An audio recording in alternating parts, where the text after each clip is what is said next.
Okay, so Suzanne, I got to be honest. I didn't know much about your mother's case, and doing research this morning, it's crazy. I don't know what else to say.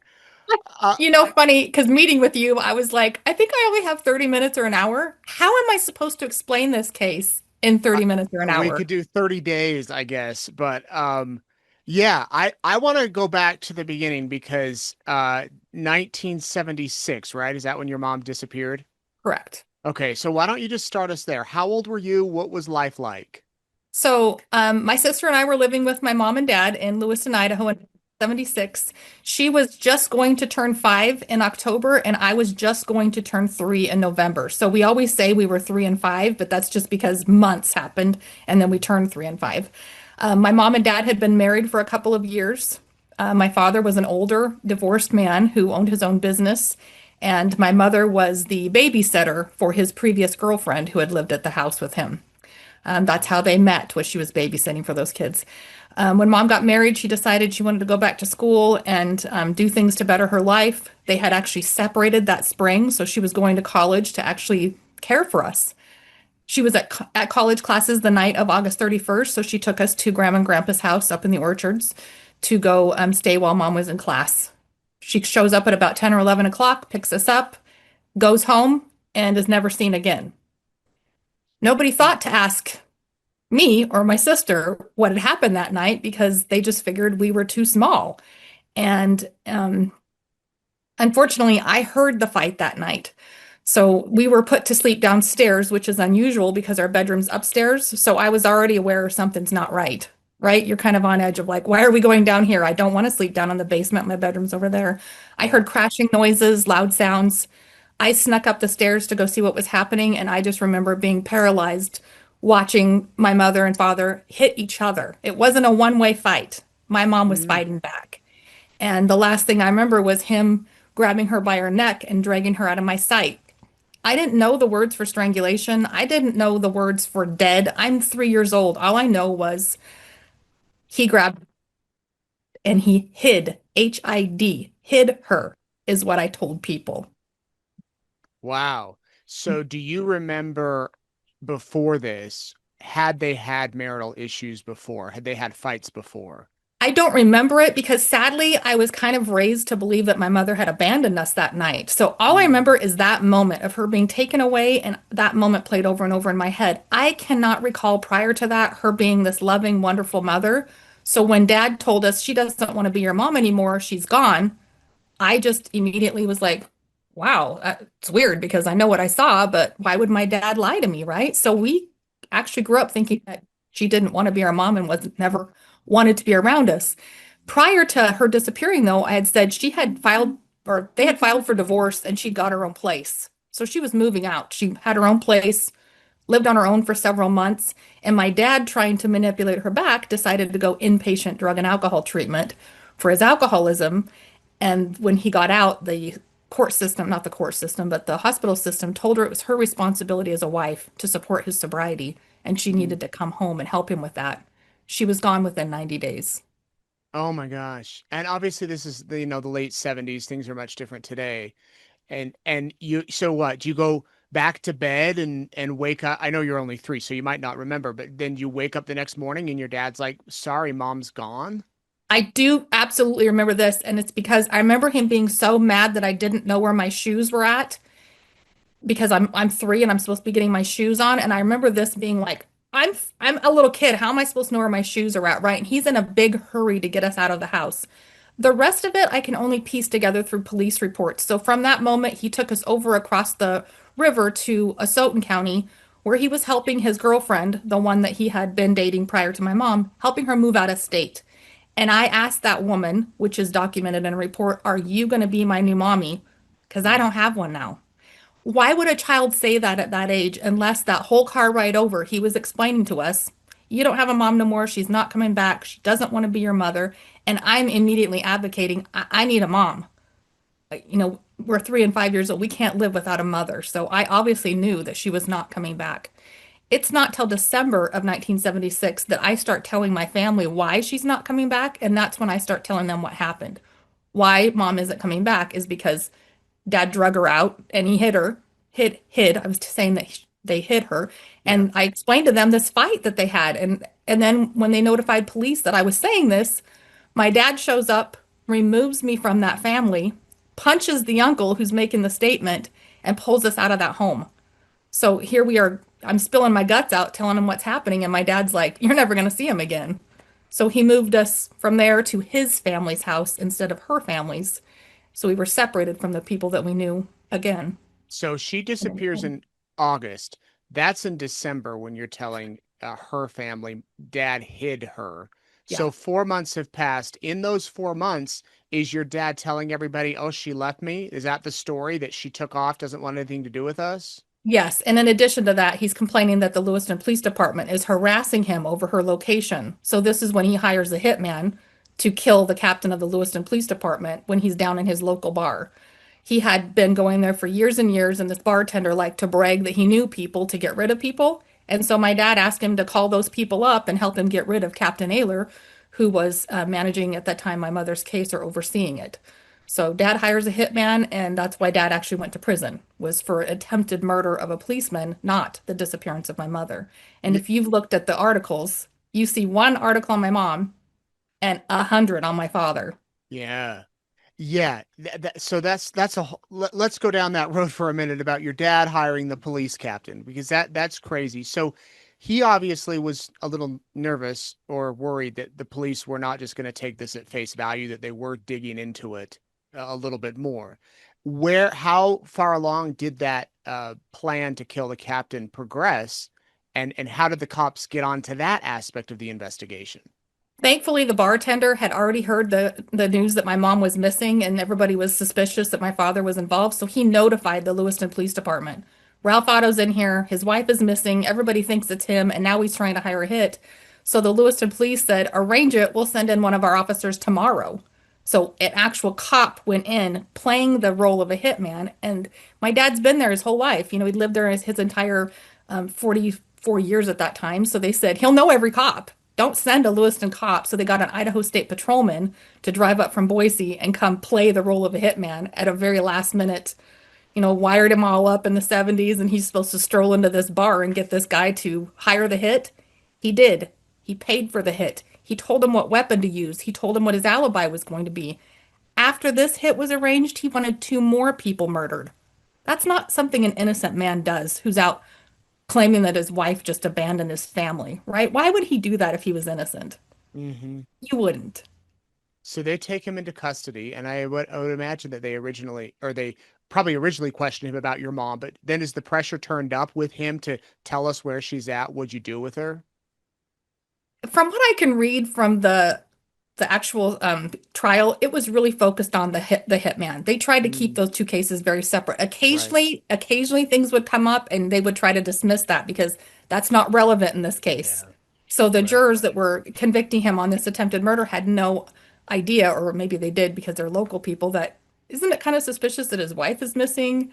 Yeah. And yeah, he's the reason he hired the hit was because he was getting too close and he had given and disclosed too much information to this particular captain. My dad Hmm. walked into the police station high on Valium and alcohol and said a lot of incriminating things, which of course About the conspiracy to kill the cop. well, he says a lot of things in that 4-page report that really show what his mind was like at the time. He openly admits that he's going to get his guns back. He came to get his guns back. He showed up, said, "I'm going to kill myself or kill this guy that my mom was with." And so he handed all of his guns over. On this event, he shows back up to get his guns back. And he tells him, "I want my guns back because I'm going to kill Randy Benton." He just blatantly says it. And they keep telling him, "You can't go around killing people." He says, "Give me my gun, and then you'll know what happened to him and her." Oh my. He just wants to finish this guy off. He wants to kill this guy and be done with him. And then he starts talking about he has no issues hitting women. He talks about the time he hit his previous wife, the time he punched my mother in the face. He's like openly bragging about the fact that he's this very violent person who can't get himself calmed back down once he gets worked up. And once he leaves there, he realizes they probably recorded that. They they more than likely recorded that and they are going to hang me on that. And that's the cop he wanted to get rid of, was that guy. I see. Okay. He wanted him gone because he's like, I said way too much. I ran my mouth. It was the stupid Valium. I didn't mean to say all that. And he wanted him gone. Suzanne, do you know, did your dad have a rough childhood? I mean, I know my dad's child because I was adopted by his sister. So I know his family. I know the family. What happened is his father died very young at the age of 39. And then 2 years later, his brother drowned on the Snake River in front of the whole family. So he Oh, did have two back-to-back traumas. So have I, and I have never gone around murdering people or hiring people to be right. murdered. I mean, Yeah, I think no excuse, obviously. Just wondering if it always makes me wonder, how do you go from a normal childhood or even a childhood with trauma to being such an angry, violent person? alcohol, Hmm. alcohol abuse. I think that he started grieving the loss of his brother and his father with alcohol, and when he drank, he became a different person. He was not the same person when he was sober. Hmm. It's Wow. Okay, so you're living with his family when the trial happens for the hiring a hitman. mhm. And what we're told is that he was entrapped and the police trapped him. You know, they forced him to say these things and he never did anything wrong. So we're believing that the cops are the bad guy. Why would they entrap my father? He's this poor grieving man and they forced him to say these things. You can read the transcript. You can read the actual tape that was transcribed. No, my father is not some innocent grieving man. He is an angry, jealous husband who did not get his way and he's trying to cover up any evidence that he's in the wrong. But he's found guilty, He's found guilty, sentenced to 10 years. 10 years, and did he serve the full 10? No, he took it to the Supreme Court and fought it, and the Supreme Court said what he did was not attempted murder, it was solicitation of murder. So they charged him with the incorrect crime, so they had to just let him go. So after Wow. serving 4 years, he shows back up to pick my sister and I back up from the house we've been living in for 4 years, picks us up and brings us right back into that home. Where your mom disappeared from. Correct. So at that time you're like what, 7, 8 years Eight, old? yeah, 8 and 10 years old. And you're a little more mature, a little more wise, but still a child. In your mind, you remember, were you putting things together like, something's not right, or were you just kind of going along with the story? It's funny because I'm trying to tell myself, hey, dad's home. That means mom's going to come home and everything's great. Hmm. But for some strange reason, I broke out in head to toe with welts and ended up in the hospital. And the hospital said sometimes children going through rapid changes can have these kind of, immune responses, and it's really just anxiety.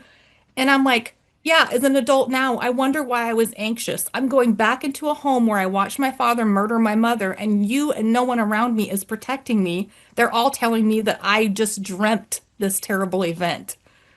And I'm going to go back into this house with who to protect me? My sister, who's 10. So it's very conflicting that you're like, oh yay, my family's going to be back together, but inside I was internally a wreck. I knew this wasn't right, and I knew it wasn't safe. Yeah. So what happens then? He kept us at the house for about a year. That was 1981 to 82. And he was a horrible father. Obviously, he's a drunk. He's never home. He's off womanizing again. And he made it his decision that he packed us up and said, I can't do this. I'm not well enough. I can't take care of you girls. And he just packed us up and brought us back out to our aunt's house. And he was dead within the next year. He died in police His custody. sister's house.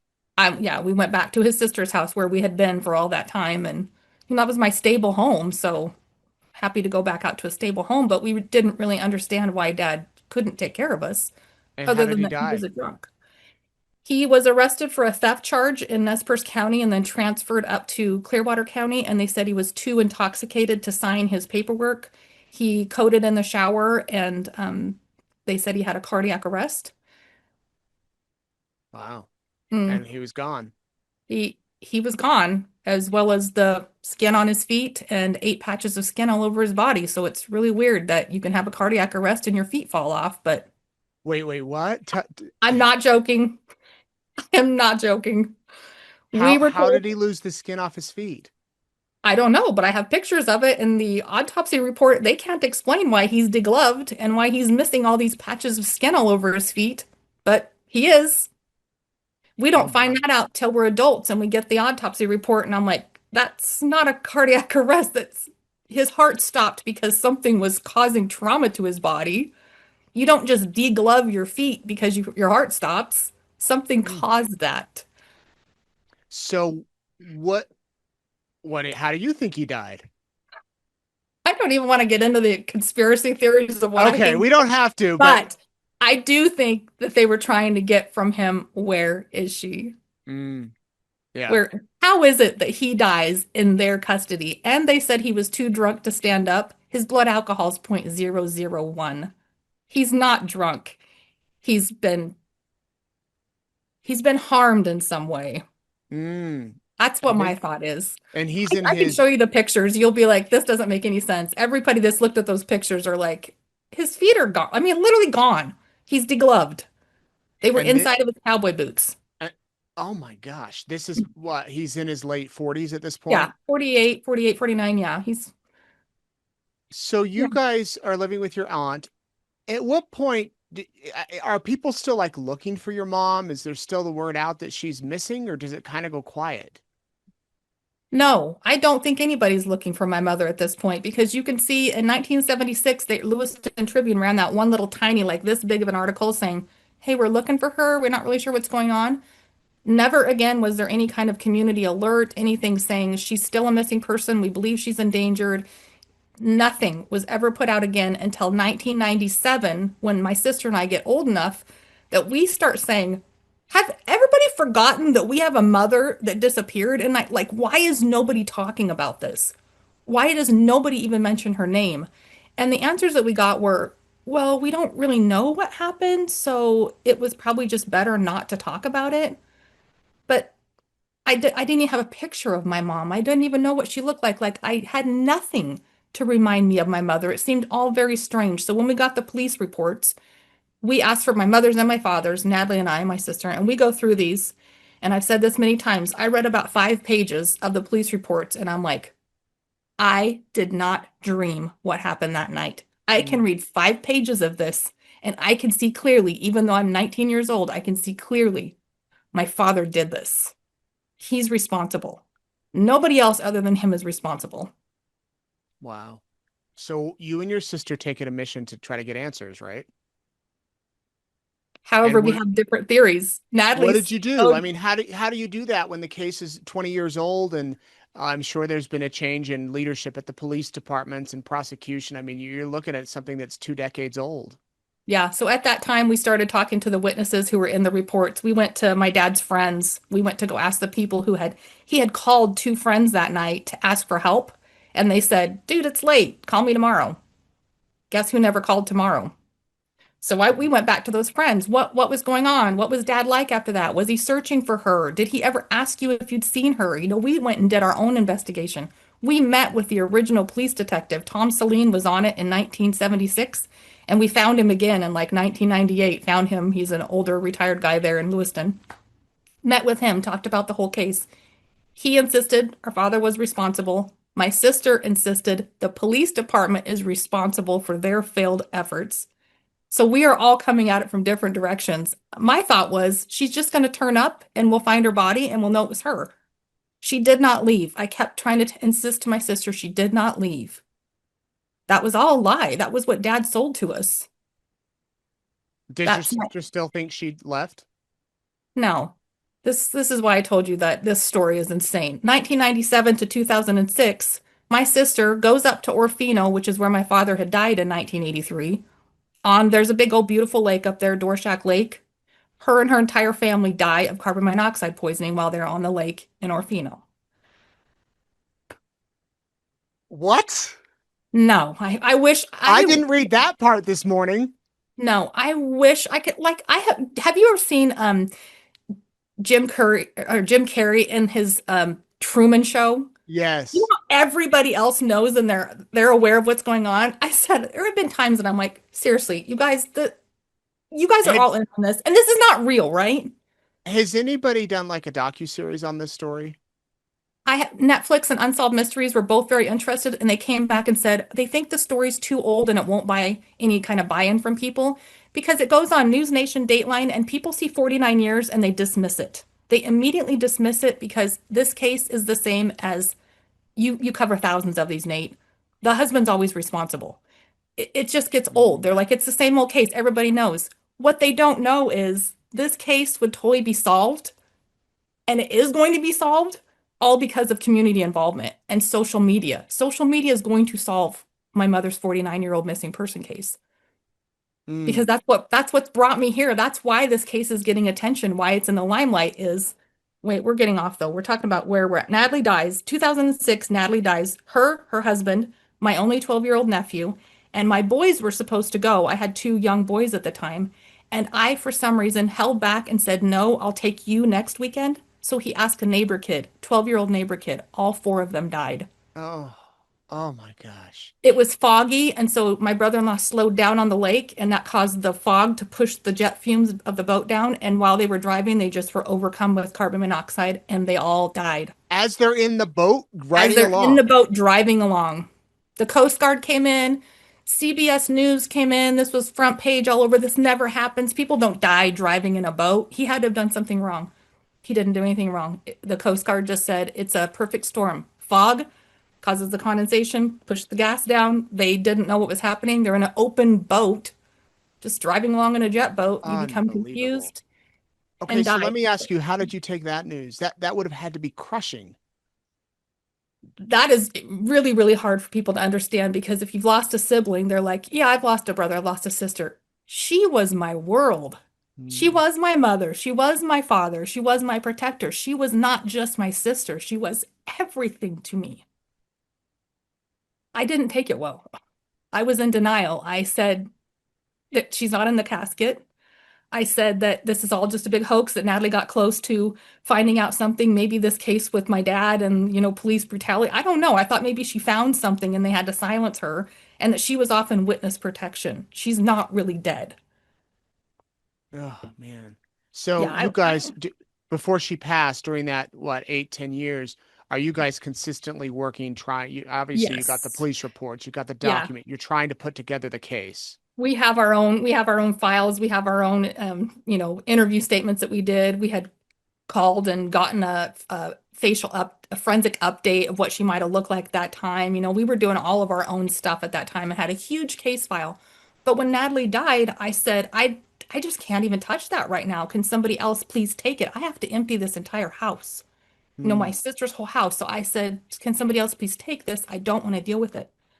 I did not touch that case until 2021 when I was laying in bed scrolling through Facebook and I see myself in a missing person poster and I was like, why did somebody draw me as a Jane Doe? That's disgusting. Like, why would somebody do that? It's literally my face. And I click on it and then it describes the white blouse and the red pants that my mom was wearing. It says the body's found in 1978.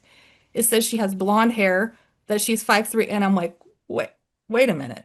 They're describing my mom, but they drew a picture of me.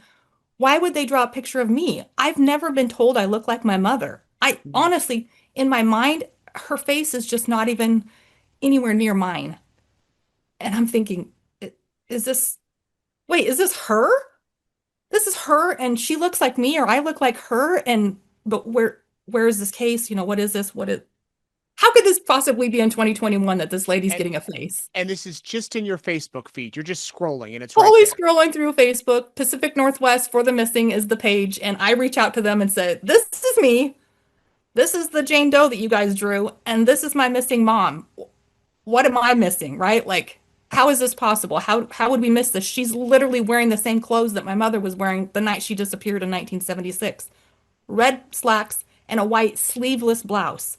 Not Hmm. like she was wearing a white sweater, a white sleeveless blouse. And that I found out that forensic image came from a group of volunteers in La Grande, Oregon, who just happened to pick up a local case, and it's a small community.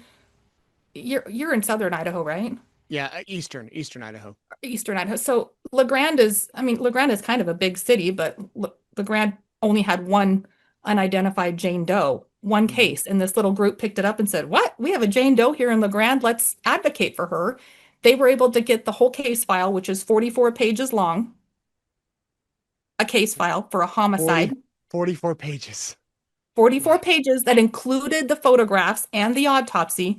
Mm. It's a closed case, so they were able to get the photos and everything.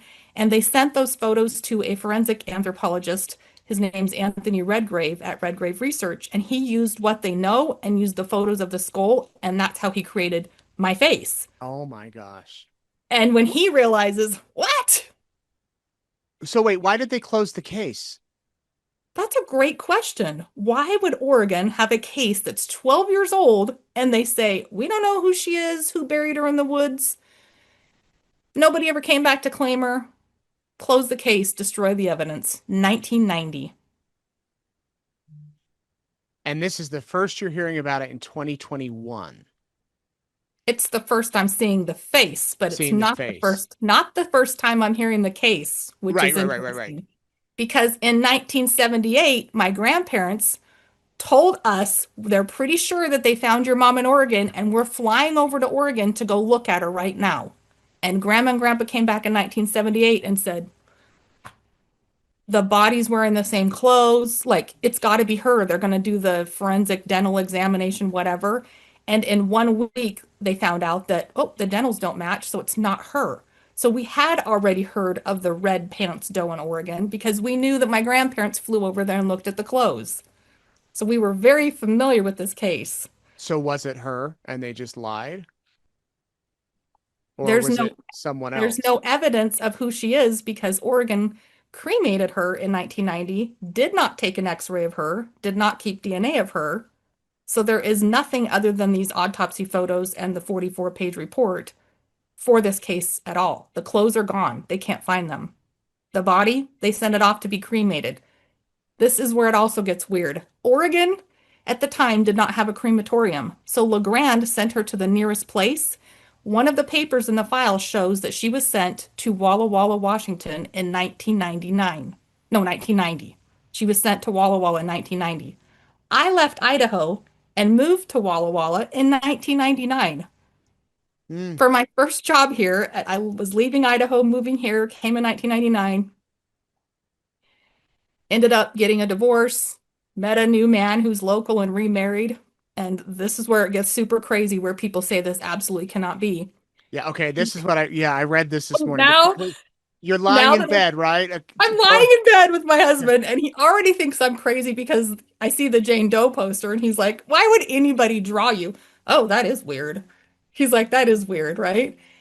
Then I get the newspaper article, and it said the body was found in 1978 by two hunters from Milton Freewater, Lee Swiger and Lee Parr and Ron Swiger.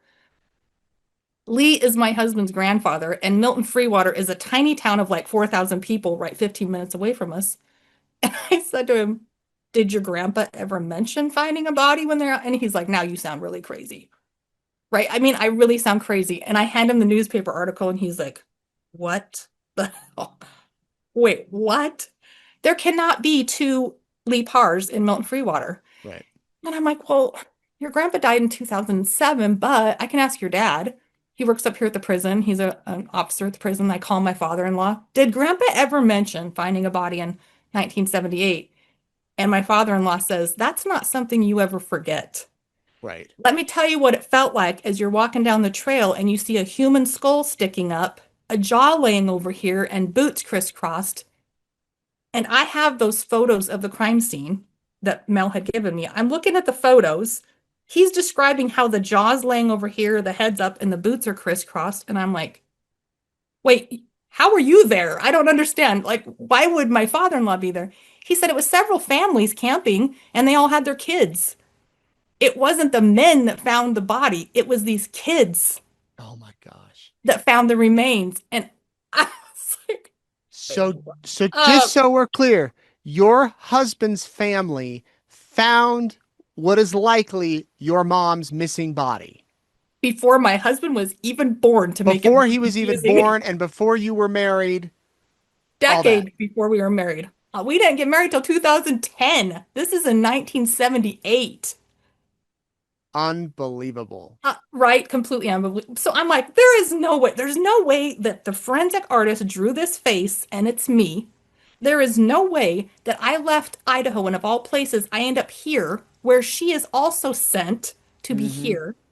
I marry the one guy that happens to be connected to this case, and you're going to tell me that this is not some kind of my mom trying to solve this from the other side. And she's like, you're old enough to get this figured out, so you better do it now. Mm. Oh my gosh. You can't like you couldn't write that. You couldn't write that.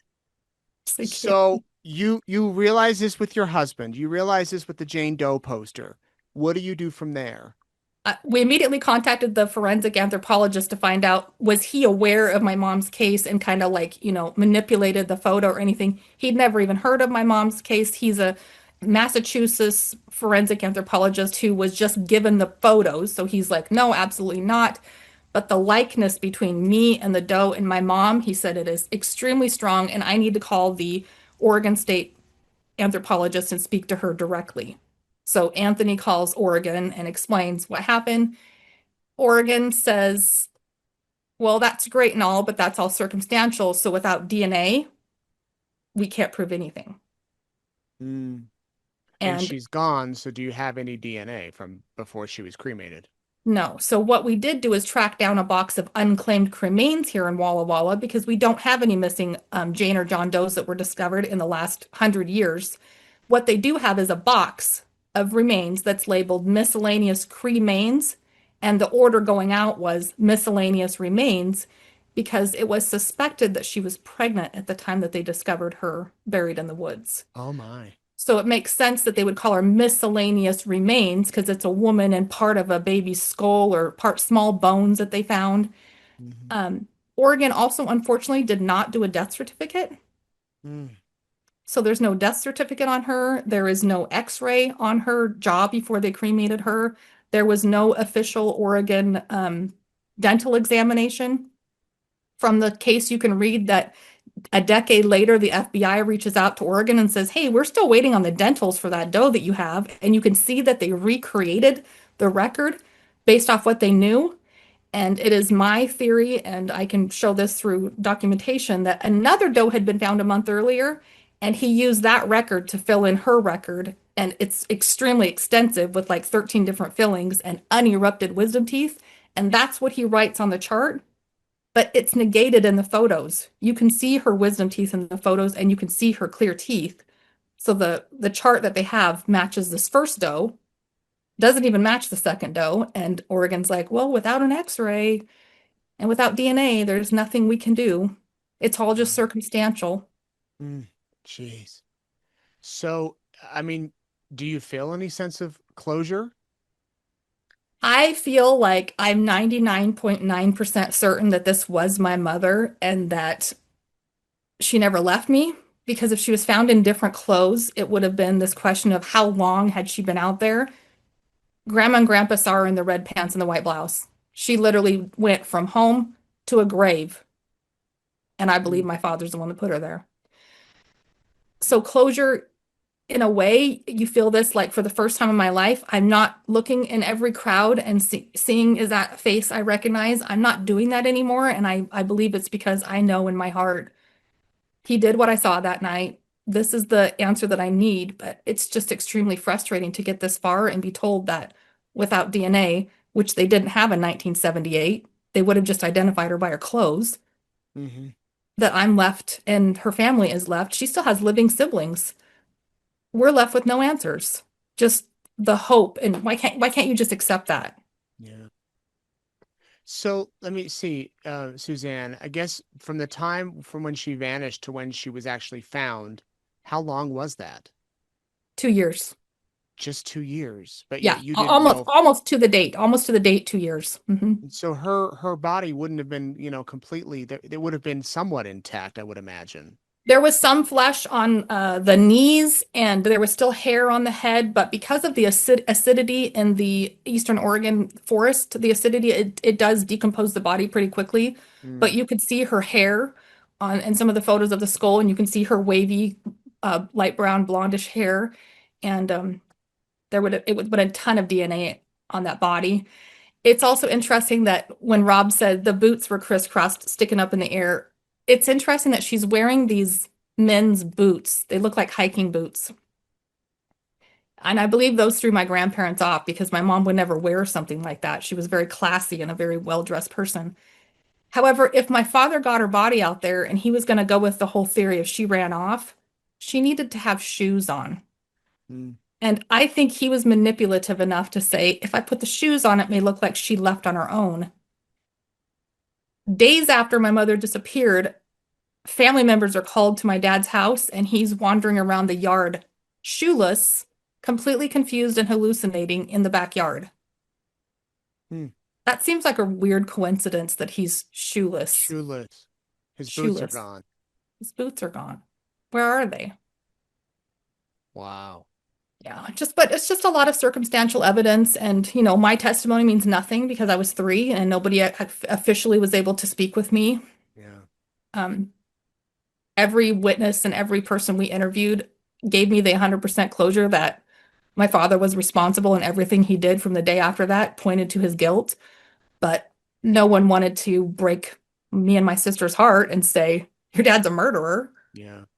Yeah. So they just kind of played into it. How do you think it'd be different today? I would imagine with DNA and with cell phone tracking and all that. You think they would have solved it? Can, can you imagine if it happened today, this young 24-year-old mother disappeared today, it would be all over the news that we're Yeah. all doing a missing person alert and we're all sharing. And they're like, dude, I saw him driving down this road Mhm. because he had to have driven down that road to get there. And there was some weird activity out there. Or if the hunters found her, clothing, everything, all that is just covered in DNA. They would have been able to get an x-ray, compare all that. I mean, I've just uncovered so much frustrating pieces of the missing persons case. I asked Idaho to please re-compare my mother's x-ray, and I discovered that in 2021, Idaho did not have an x-ray of my mother. Mm. NamUs did not have an x-ray of my mother, but they have a record on file with nothing to support it. No Yeah. x-ray. So how can what were they comparing any Jane Doe to all these years? It's been 49 years. What have they been comparing to? They have a record that says my mother had her wisdom teeth removed. So somebody just entered that into NamUs that she had her wisdom teeth removed. And I have an x-ray that shows that she has all four and one of them is problematic. They won't change it. They won't change it, even though I have the x-ray and I provided them a copy of the x-ray. They still Yeah. won't change it. It shows she has no wisdom teeth. So she will never match even to her own body because NamUs and FBI on file has that she has none. What do you say to other families who have missing loved ones after your experience? I have lots to say. 99% of missing persons are recovered quickly. So you cannot expect your local police department to take every 15-year-old girl that turns up missing, every 21-year-old guy, and even an 8-year-old kid who turns up missing. They're going to take the kids seriously. But these adults, they don't take them seriously because the majority of them turn back up very quickly. Mhm. What family needs to know and what the community needs to know is we can recover these people quickly and safely if everybody's working together. If we are all working together, we can recover these people immediately. We would not be having these decades and decades go by. But that takes effort from everyone. When you now need the police department, a week has passed and your person hasn't shown up, you have built a case knowing what did the neighbors see? What was she last wearing? What does the bank account look like? Do we have the dental records? You can already have all this stuff ready to go so that if your loved one doesn't return, you haven't sat by and done nothing thinking that the police department's actively seeking a homicide investigation because they can't. They just don't have the manpower to do that. And now, this day and age with social media, like you said, it'd be shared all over the place. How many people are doing their own investigations and just saying, I'm going to solve this myself and are actually doing it or actually solving it? You can, and you can see it happening. You see that they're actually finding them and bringing them home. But like I said, one person can't do it. I just can't put a post out there and expect me to solve it. Because of my Patty's voice that I have, I've had witnesses come forward. My dad did confess to a friend. That person came forward and said, hey, my mom shared this, and we want you to know. This is what he said. He admits Mhm. that he killed her. He didn't want to go to prison because he figured they were going to kill him in prison. And he wanted somebody to know so he could get it off of his chest. Because of social media, we got that information. Because of social media, I was able to connect with those two guys he called that night, right? I'm able to find them. I found Bonnie on social media. I found the original girlfriend, his alibi for the day after. I was able to find her on social media. That would have taken police years to get into all that and do all those interviews and follow up with these people. But I also think they're going to give you, as the family, a lot more information than they may give the police department. Yeah. They're just Yeah, skeptical. there you're right. There's some people don't feel comfortable talking to detectives or officers. They'd rather talk to the family. So with Yeah. that being said, Suzanne, how can people reach you? I mean, do you have a way without sharing your personal phone number and email? I am extremely reachable, and I am on Patty's Voice on Facebook, Patty's Voice on TikTok, Patty's Voice on Instagram, and I have her own email out there. It's Patty's Voice at outlook.com. We have her own email. We highly encourage people to reach out and share their cases with us because I decided that my mom's voice was taken from her and nobody advocated for her. But Patty's voice is including all missing persons, and we're going to be loud for all these people and share these and get them out there. We just recently had a case from Western Washington for a young girl, Haley, and we were able to reach 30,000 people in a very short amount of time. 30,000 people who saw Haley's case instead of zero had I not have shared it. So I know that we can make an incredible difference. And I so appreciate what you're doing and getting, these cases out there and getting them covered because you have a big audience. Well, People trust you. I appreciate you sharing. And it doesn't take much effort really for me to have you come on and talk about this and open your heart and share your experience. But there are people out there watching that probably know something or at least can help you or other families when we feature these cases. And so again, I'm really glad you offered to talk with me. I didn't realize there were so many twists and turns when I set this up with you. But wow, what an ordeal. Is there anything that you think people need to know that we didn't touch on? I think, again, I just want to give credit to the Finley Creek Jane Doe Task Force because they are just volunteers. And these people are not somebody who works directly with law enforcement. These are just community members who cared enough. And I would love to see that more. If each community really took on their missing group of people, we wouldn't have these cases that are going decades and decades because the whole community is working towards it. So highly encourage. It doesn't take much for you to get together and create a Facebook page for a missing person to advocate. And that family that's currently grieving, my grandparents went through hell. They were on their own. My grandfather was a retired Lewiston Fire Department chief.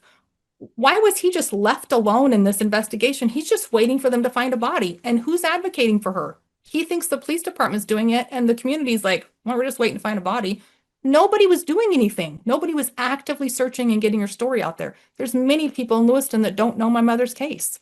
It's overshadowed by the LC Valley killers because that starts happening just, a few years after my dad is arrested and goes away, that LC Valley killer starts happening there. It just Mhm. completely got overshadowed. Her case was never mentioned again until now. Yeah. Till now that they're Well, like, wait, what? yeah, right. Wait, you found yourself on social media. You found yourself in a, missing persons poster. It sounds all crazy until you start looking at all the pieces and you're like, this is legit. Yeah. This is real. Patty's Voice on Facebook. That's the Patty's. group. Connect, reach out to Suzanne if you have any information. And as I said, I'm really glad you're sharing your story, and I hope you'll keep me updated if there's any new developments or anything along the way. And I want to send this off to people I know at Netflix. And did Be they like, do a what's date? wrong with They you? they do a Date, Dateline 2020 on these back in the Dateline, day, Dateline hasn't done it. Dateline hasn't done it. Oh, Dateline did a little online blurb, but they like a didn't do Missing that. in America thing. Yeah, they did one of Yeah. those, but they didn't do the actual story. And again, they just say when these cases get so old, people lose interest in it because they think it's so old, you're never going to be able to solve it. And I'm like, this case is so close to being solved. If science advances to where we can extract DNA out those cremains, or what if science advances to where the grave site where she was buried at, and my father-in-law knows right where it's at, brought us to the spot and said that's where the body was at.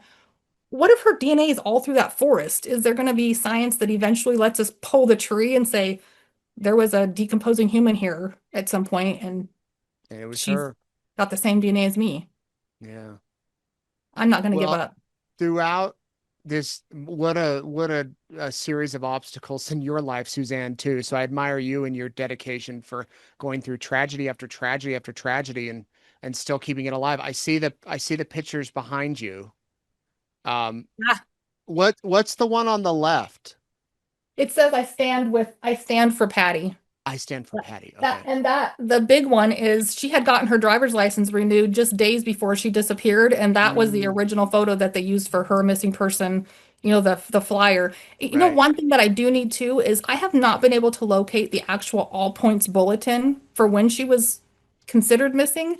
Hmm. I really don't think that ever happened.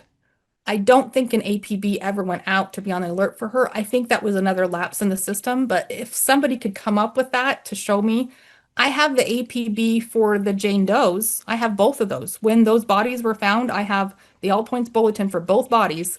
But why do I not have one for a missing person? And my case file is Interesting. it's big. It's a big case file. It is not 44 pages. One interview was 45 pages Yeah. in my Yeah. mom's. Lewiston did a great job. You They don't really did, you don't find a homicide case or a missing person case that's 44 pages, including the autopsy. including the photos. Yeah. That Yeah. includes the autopsy. That is absolutely absurd to me. And what it looks like is that decades later they went back and they were like, this case is absolutely horrifically done. Just make it go away. Mm, Just quietly make it go away and nobody will ever notice. And yeah. unfortunately I did. Suzanne, keep speaking out. Thank you very much. Good chatting with you.